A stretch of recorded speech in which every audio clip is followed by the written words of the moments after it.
going in his heart. So I invite you to comment on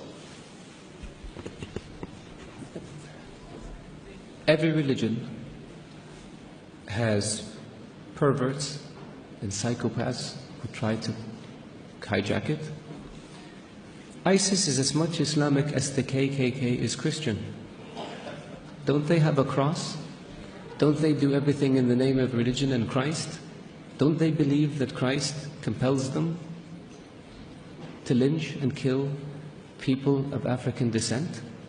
Can one really say that the KKK is a Christian organization? There are other groups that one can point to.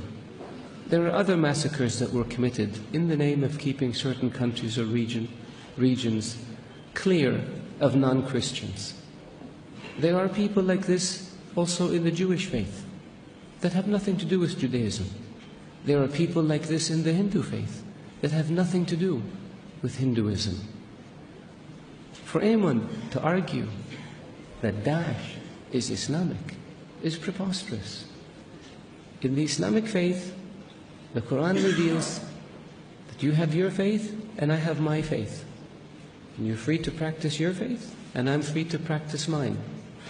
What greater sign of tolerance and acceptance do you have than this? In the Islamic faith it says, he who kills an innocent soul is as if he has killed all of humanity. And he who saves an innocent soul is as if he saved all of humanity. What better example of compassion and mercy do you have than this? So if you look at what Daesh says and you say it's in the scriptures, doesn't the Old Testament say an eye for an eye and a tooth for a tooth? If somebody does it today, would you say they were Christian or they were Jewish? So I caution people, because it seems to have become almost novel. Not novel, it's become the flavor of the day to try to read things into Daesh or into Islam that are not there. The Islamic religion and Islamic civilization was the civilization that preserved the history of Greek and Rome and passed it on to the West. Western civilization would not exist without the Islamic Arab civilization. The Islamic civilization and the Islamic Arab civilization was the civilization that connected China with Europe. So it was global.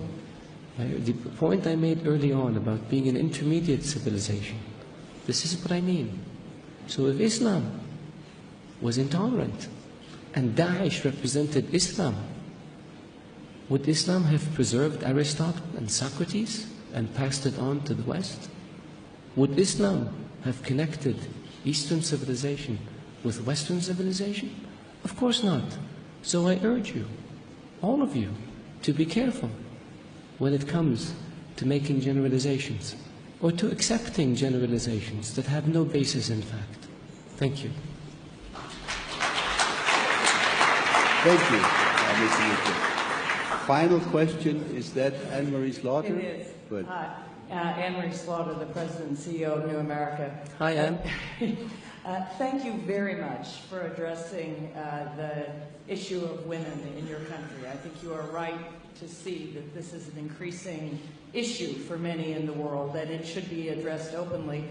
I just wanted to make sure I heard you correctly, because what I heard you say was that there is nothing in your culture that prohibits or that retards the advancement of women. Did I hear that right? What I was saying is that in our faith, at least when it comes to something, issues like women's driving, that this is not a religious issue, this is a societal issue. When it comes to issues like education, this is not a religious issue, this was a societal issue, but we dealt with it. And we went from no schools for women in 1960 to universal education, to where today 55% of college students in Saudi Arabia are women. I can give you another statistic, but it would embarrass me as a Saudi male. More than 60% of graduate students in Saudi Arabia are women.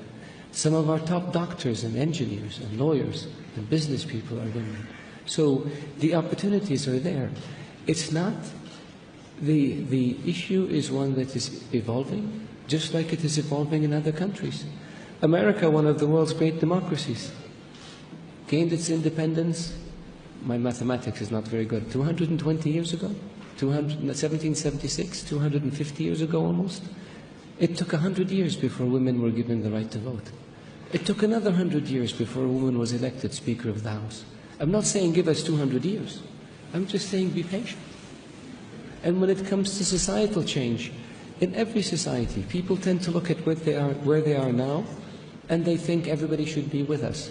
Again, I will quote America, maybe because I spent so much of my life there. America was independent in 1776. The Republic was founded, 2 decades later? It took almost 80 years before slavery was abolished. It took 100 years before there was a civil rights movement. And it took